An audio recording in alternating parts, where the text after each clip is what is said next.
ನಮಸ್ಕಾರ ಸ್ನೇಹಿತರೆ, ನಾನು ಅಶೋಕ್ ಕುಮಾರ್ ಶೀಲವಂತ್. ಇವಾಗ ನಾನು ಏನು ಕೋಳ ಗ್ರಾಮದಿಂದ ಏನು ಶ್ರೀ ಸಿಮೆಂಟ್ ಕಂಪ್ನಿ ಇದೆ ನನ್ನ ಹಿಂದ್ಗಡೆ, ಇಲ್ಲಿಂದ ಡೋಣಗ ಗ್ರಾಮಕ್ಕೆ ಹೋಗ್ತದೆ ರಸ್ತೆ. ಆ ರಸ್ತೆ ಪಕ್ಕದಲ್ಲಿದ್ದೀನಿ ನಾನು. ಇವತ್ತಿನ ವಿಷಯ ಏನಪ್ಪ ಅಂದರೆ, ಈ ಶ್ರೀ ಸಿಮೆಂಟ್ ಕಂಪ್ನಿ ಕುರಿತು ಹಲವು ವಿಡಿಯೋ ಮಾಡಿದ್ದೆ ನಾನು. ಹಲವು ಕಾಯ್ದೆ ಕಾನೂನು ಉಲ್ಲಂಘನೆ ಮಾಡಿದೆ ಅಂತ ತಿಳ್ಕೊಂಡು ಈ ಕಂಪ್ನಿ ಯಾರು ಹೇಳೋರಿಲ್ಲ ಕೇಳೋರಿಲ್ಲ, ಹಲವು ಬಾರಿ ದೂರು ಸಲ್ಲಿಸಿದೆ ನಾನು. 9-10 ವರ್ಷದಿಂದ ನಾನು ದೂರು ಸಲ್ಲಿಸ್ತಾ ಬಂದಿದ್ದೆ. ನಾನು ಯಾವುದೂ ಕ್ರಮ ಕೈಗೊಂಡಿಲ್ಲ. ಮತ್ತು ಈ ಸಿಮೆಂಟ್ ಕಂಪ್ನಿಗಳು ಒಂದರ ಮೇಲೆ ಒಂದು ನಿರ್ಮಾಣ ಮಾಡ್ತಾಯಿದ್ದೇವೆ. ಇದು ಮೊದಲು ಒಂದು ನಿರ್ಮಾಣ ಆಗಿತ್ತು, ಇವಾಗ 2-3 ವರ್ಷದಿಂದ ಇದು 2ನೇ ಘಟಕ ನಿರ್ಮಾಣ ಮಾಡಿದ್ದಾರೆ ಸ್ನೇಹಿತರೆ. 2ನೇ ಪಕ್ಕದಲ್ಲಿ 2ನೇ ಸಿಮೆಂಟ್ ಉತ್ಪಾದನಾ ಘಟಕ, 2ನೇ ಕ್ಲಿಂಕರ್ ಉತ್ಪಾದನಾ ಘಟಕ, ವಿದ್ಯುತ್ ಉತ್ಪಾದನಾ ಘಟಕ ಮತ್ತು ಹಲವು ಘಟಕಗಳು ನಿರ್ಮಾಣ ಮಾಡಿದ್ದಾವೆ.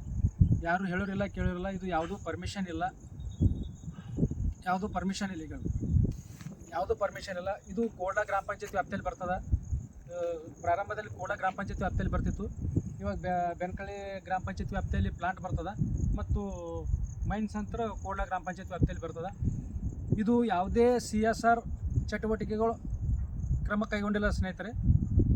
ಮತ್ತು ಇನ್ನೂವರೆಗೂ 10-15 ವರ್ಷ ಆಯಿತು ಟ್ಯಾಕ್ಸ್ ಕಟ್ಟಿಲ್ಲ.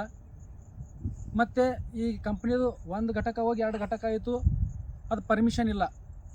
ಯಾರೇ ಒಬ್ಬ ಸಾಮಾನ್ಯ ವ್ಯಕ್ತಿ ಮನೆ ಕಟ್ಟಬೇಕಾದ್ರೆ ಹಲವು ಅಡೆತಡೆಗಳು ಬರ್ತಾವೆ. ಸರ್ಕಾರಿ ನೌಕರಗಳು ಅವರಿಗೆ ಪರ್ಮಿಷನ್ ಕೊಡಲ್ಲ, ಸಾಕಷ್ಟು ತೊಂದರೆ ಕೊಡ್ತಾರೆ. ಇಂಥವು ದೊಡ್ಡ ಪ್ರಮಾಣದಲ್ಲಿ ದೊಡ್ಡ ಸಿಮೆಂಟ್ ಘಟಕಗಳು ನಿರ್ಮಾಣ ಮಾಡ್ತಾಯಿದ್ದಾರೆ. ಇದು ಯಾರೂ ಹೇಳೋರಿಲ್ಲ ಕೇಳೋರಿಲ್ಲ.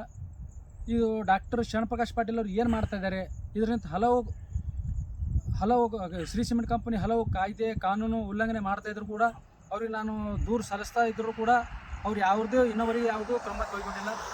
ಹೀಗಾಗಿ ಇವಾಗ 3 ವರ್ಷ ಡಿಸ್ಟ್ರಿಕ್ಟ್ ಇನ್ಚಾರ್ಜ್ ಮಿನಿಸ್ಟ್ರಿ ಇದ್ದರು ಪ್ರಿಯಾಂಕ್ ಖರ್ಗೆ ಅವರು ಕೂಡ ಏನೂ ಕೆಲಸ ಮಾಡಿಲ್ಲ. ಈ ಶರಣಪ್ರಕಾಶ್ ಪಾಟೀಲ್ 15-20 ವರ್ಷ ಆಯಿತು, ಅವರು ಕೂಡ ಏನು ಕೆಲಸ ಮಾಡ್ತಾಯಿಲ್ಲ. ಕಂಪ್ನಿಗಳು ಬರ್ತಾ ಇದ್ದೇವೆ, ತಮ್ಮ ಮನಸ್ಸಿಗೆ ಬಂದಾಗ ನಿರ್ಮಾಣ ಮಾಡ್ಕೋತಾ ಇದ್ದಾವೆ, ಲಾಭದಲ್ಲಿ ಗಳಿಕೆ ಮಾಡ್ಕೋತಾ ಇದ್ದಾವೆ.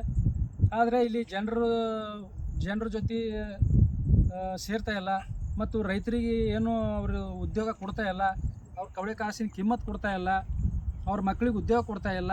ಮತ್ತು ಒಂದು ವೇಳೆ ಉದ್ಯೋಗ ಕೊಟ್ಟರೆ ಆ ಸಂಬಳ ಕೊಡ್ತಾ ಇಲ್ಲ, ದನ ದುಡಿಸ್ಕೊಳ್ತಾ ಇದ್ದಾರೆ. ಹೀಗಾಗಿ ಈ ಮುಂಚೆ 2-3 ಬಾರಿ ನಾನು ವಿಡಿಯೋ ಮಾಡಿದ್ದೆ. ಈಗ ಹಲವು ಬಾರಿ ಮತ್ತು ಇನ್ನೂ ಕೆಲವು ವಿಡಿಯೋಗಳು ಮಾಡ್ತೀನಿ ನಾನು, ಕೆಲವು ಬಿಟ್ಟು ಹೋದಂಥ. ಇದು ಏನಿದು ಇಲ್ಲಿಗಲ್ ಸಿಮೆಂಟ್ ಕಂಪ್ನಿ ಅದು ತೋರಿಸ್ಬೇಕಂತ ಬಂದಿದ್ದೀನಿ ಸ್ನೇಹಿತರೆ ನಾನು. ಇದು ಒಂದು ಘಟಕ ಇತ್ತು ಮೊದಲನೇದು, ಆಮೇಲೆ 2ನೇ ಘಟಕ ಅದ. ಯಾವುದೇ ಒಂದು ಕಟ್ಟಡ, ಯಾವುದೇ ಒಂದು ಯಂತ್ರೋಪಕರಣ ಸ್ಥಾಪನೆ ಮಾಡಬೇಕಾದ್ರೆ ಗ್ರಾಮ ಪಂಚಾಯತಿ ಪರವಾನಗಿ ಪಡಿಬೇಕು ಸ್ನೇಹಿತರೆ. ಕಡ್ಡಾಯವಾಗಿ ಗ್ರಾಮ ಪಂಚಾಯತಿ ಪರ್ಮಿಷನ್ ಪಡೆಯಲೇಬೇಕು. ಅದು ಸೆಕ್ಷನ್ 64 ಪ್ರಕಾರ, ಕರ್ನಾಟಕ ಗ್ರಾಮ ಸ್ವರಾಜ್ ಮತ್ತು ಪಂಚಾಯತ್ ರಾಜ್ ಅಧಿನಿಯಮ ಪ್ರಕಾರ 64 ಪ್ರಕಾರ ಕಟ್ಟಡ ಪರವಾನಗಿ ಪಡಿಬೇಕು. ಸೆಕ್ಷನ್ 66 ಪ್ರಕಾರ ಯಂತ್ರೋಪಕರಣ ಸ್ಥಾಪನೆ ಪರವಾನಗಿ ಪಡಿಬೇಕು. ಮತ್ತು 202 ಪ್ರಕಾರ ಟ್ಯಾಕ್ಸ್ ಅಗ್ರಿಮೆಂಟ್ ಮಾಡ್ಕೋಬೇಕು, ಟ್ಯಾಕ್ಸ್ ಫಿಕ್ಸ್ ಮಾಡಬೇಕು. ಹಲವು ಕಾಯ್ದೆ ಕಾನೂನುಗಳಿವೆ ಸ್ನೇಹಿತರೆ. ಮತ್ತು ಕರ್ನಾಟಕ ಭೂ ಸುಧಾರಣೆ ಕಾಯ್ದೆ 1961 109 ಪ್ರಕಾರ ಮಾಡ್ಕೋಬೇಕಾಗಿತ್ತು, ಮಾಡಿಲ್ಲ. ಮತ್ತು ಹಿಂದಿನ ಸಹಾಯಕ ಆಯುಕ್ತರಾದಂಥ DK ರವಿ ಅವರು ಇದು ಪೂರ್ತಿ ಗೌರ್ಮೆಂಟ್ ಲ್ಯಾಂಡ್ ಮಾಡಿದರು.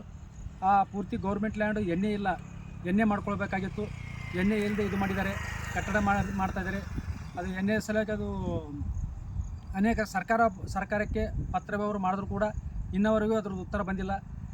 ಇದು ಎಲ್ಲ ಕಂಪ್ನಿಯ ಕರ್ನಾಟಕ ಭೂ ಸುಧಾರಣೆ ಕರ್ನಾಟಕ ಭೂ ಕಂದಾಯ ಕಾಯ್ದೆ 1964 ಸೆಕ್ಷನ್ 95 ಪ್ರಕಾರ ಎಣ್ಣೆ ಮಾಡ್ಕೊಳ್ಬೇಕಾಗಿತ್ತು.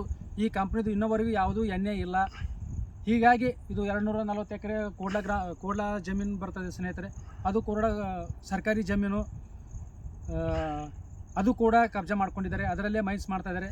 ಮತ್ತಿದು 1148 ಎಕರೆ ಇದು ಇದೆ ಸ್ನೇಹಿತರೆ. ಇದು ಏನಿಲ್ಲ, ಇದು ಗೌರ್ಮೆಂಟ್ ಲ್ಯಾಂಡ್ ಇದೆ. ಹೀಗಾಗಿ ಅದು ಎಣ್ಣೆ ಮಾಡ್ಕೊಡದೆ ಇಂಥ ಬೃಹತ್ ಕಟ್ಟಡಗಳು ನಿರ್ಮಾಣ ಮಾಡಿದ್ದಾರೆ, ಯಂತ್ರೋಪಕರಣ ಸ್ಥಾಪನೆ ಮಾಡಿದ್ದಾರೆ. ಮತ್ತು ನಗರ ಮತ್ತು ಗ್ರಾಮಾಂತರ ಯೋಜನೆ ಕಾಯ್ದೆ ಪ್ರಕಾರ ತಾಂತ್ರಿಕ ಅನುಮೋದನೆ ಪಡೆಯಲಾರ್ದಕ್ಕಿಂತ ಮುಂಚೆನೇ ಮಾಡಿದೆ. ಹೀಗಾಗಿ ಸಾಕಷ್ಟು ಹಲವು ಕಾಯ್ದೆ ಕಾನೂನು ಉಲ್ಲಂಘನೆ ಮಾಡಿ ಈ ಕಂಪ್ನಿ ನಿರ್ಮಾಣ ಮಾಡಿದ ಸ್ನೇಹಿತರೆ. ಮತ್ತು ಇಲ್ಲಿ ರೈತರಿ ಮಕ್ಕಳಿಗೆ ಯಾವುದೇ ಉದ್ಯೋಗ ಕೊಟ್ಟಿದ್ರೂ ಕಡಿಮೆ ವೇತನದಲ್ಲಿ ದುಡಿಸ್ಕೋತಾ ಇದ್ದಾರೆ. ನಾ ಹೇಳೋದು ಏನಪ್ಪ ಅಂದರೆ, ಇದು ಪೂರ್ತಿ ಕಂಪ್ನಿ ಇಲ್ಲಿಗಲ್ ಆಗಿದೆ. ಮತ್ತು ಈ ಕಂಪ್ನಿ ಯಾವಾಗ ಮೈನಿಂಗ್ ಸ್ಟಾರ್ಟ್ ಮಾಡಿದ ಸ್ನೇಹಿತರೆ, ಅವಾಗ ಇಲ್ಲಿಯ ಪಕ್ಕದಲ್ಲಿರುವ ಡೋಣಗಾಂವ್ ಅಲ್ಲಿ ನೀರು ಕಲ್ಮಶವಾಗಿ ಕೆಮಿಕಲ್ ನೀರು ಬರ್ತಾ ಇದೆ. ಜನರ ಜೊತೆ ಚೆಲ್ಲಾಟ ಆಡ್ತಾ ಇದ್ದಾರೆ. ಅದ್ರ ಬಗ್ಗೆ ಯಾರೂ ತನಿಖೆ ಮಾಡ್ತಾ ಇಲ್ಲ. ಅಲ್ಲೆಲ್ಲ ಕೆಟ್ಟ ನೀರು, ವಾಸನೆ ನೀರು ಬರ್ತವೆ. ಹೀಗಾಗಿ ಅಲ್ಲಿ ರೋಗ ರುಜಿನ ಹರಡುವ ಸಂಭವ ಇದೆ. ಕೆಮಿಕಲ್ ನೀರಿನಿಂದ ಜನರು ಪ್ರಾಣ ಜೊತೆ ಚೆಲ್ಲಾಟ ಆಡ್ತಾ ಇದೆ ಶ್ರೀ ಸಿಮೆಂಟ್ ಕಂಪನಿ. ಹೀಗಾಗಿ ನಾನು ಹಲವು ಬಾರಿ ಇದರ ಕುರಿತು ಡಾಕ್ಟರ್ ಶ್ಯಾಮಪ್ರಕಾಶ್ ಪಾಟೀಲ್ ಅವರಿಗೆ ಈ ಕಂಪ್ನಿ ಬಿದ್ದಾಗಿನಿಂದ, ಕಂಪ್ನಿ ಪ್ರಾರಂಭ ಮಾಡಿದಾಗಿನಿಂದ ನಾನು ಹಲವು ಬಾರಿ ದೂರು ಸಲ್ಲಿಸ್ತಾ ಇದ್ದೀನಿ. ಅವ್ರು ಯಾವುದೇ ಒಂದು ಕ್ರಮ ಕೈಗೊಳ್ತಾ ಇಲ್ಲ, ಯಾವುದೇ ಒಂದು ಪತ್ರ ಬರೀತಾ ಇಲ್ಲ. ಕೇವಲ ಕಾಟಾಚಾರಕ್ಕಾಗಿ ಸಭೆ ಸಮಾರಂಭದಲ್ಲಿ ಹೇಳ್ತಾರೆ ಅವರು ಕಂಪ್ನಿಗಳು ಲಾಭದಲ್ಲಿವೆ, ಅವು ಜನರ ಜೊತೆ ಬೆರಿಬೇಕು, ಜನರು ಹೆಲ್ಪ್ ಮಾಡಬೇಕು, ಗ್ರಾಮಗಳು ಉದ್ಧಾರ ಮಾಡ್ಬೇಕಂತ. ಆದರೆ ನಾನು ಇದೇ ಕಂಪ್ನಿಗಳು ಈ ರೀತಿ ಕಾಯ್ದೆ ಕಾನೂನು ಉಲ್ಲಂಘನೆ ಮಾಡ್ತಾಯಿದ್ದೇವೆ, ಈ ರೀತಿ ಇದು ಮಾಡ್ತಾಯಿದ್ದೇವೆ, ಅನ್ಯಾಯ ಮಾಡ್ತಿದೆ ಅಂತ ನಾನು ದೂರು ಸಲ್ಲಿಸೋರು ಕೂಡ ಅದ್ರ ಬಗ್ಗೆ ಕ್ರಮ ಕೈಗೊಳ್ಳಲ್ಲ. ಇವು ಡಾಕ್ಟರ್ ಶ್ಯಾಮಪ್ರಕಾಶ್ ಪಾಟೀಲ್ ಹೇಳೋದೊಂದು ಮಾಡೋದೊಂದಿದೆ. ಹೀಗಾಗಿ ಇವೆಲ್ಲ ಕಂಪ್ನಿಯ ಏಜೆಂಟ್ರ ಥರ ಕೆಲಸ ಮಾಡ್ತಾಯಿದ್ದಾರೆ ಅವರು. ಇನ್ನೂ ಹಲವು ಬಾರಿ ಕೊಟ್ಟಿದ್ದೀನಿ, ದಾಖಲೆ ಸಮೇತ ನಾನು ತೋರಿಸ್ತೀನಿ ನಿಮಗೂ. ಅವ್ರಿಗೆ ದೂರು ಸಲ್ಲಿಸಿವು. ಯಾವೊಬ್ಬ ಅಧಿಕಾರಿಯಾಗಲಿ, ಯಾವೊಬ್ಬ ಜನಪ್ರತಿನಿಧಿಗಳಾಗಲಿ ಇದರ ಬಗ್ಗೆ ಕ್ರಮ ಕೈಗೊಂಡಿಲ್ಲ. ಈಗಲಾದರೂ ಸರ್ಕಾರ ಎಚ್ಚೆತ್ತುಕೊಳ್ಬೇಕು, ಇದು ಕ್ರಮ ಕೈಗೊಳ್ಳಬೇಕು.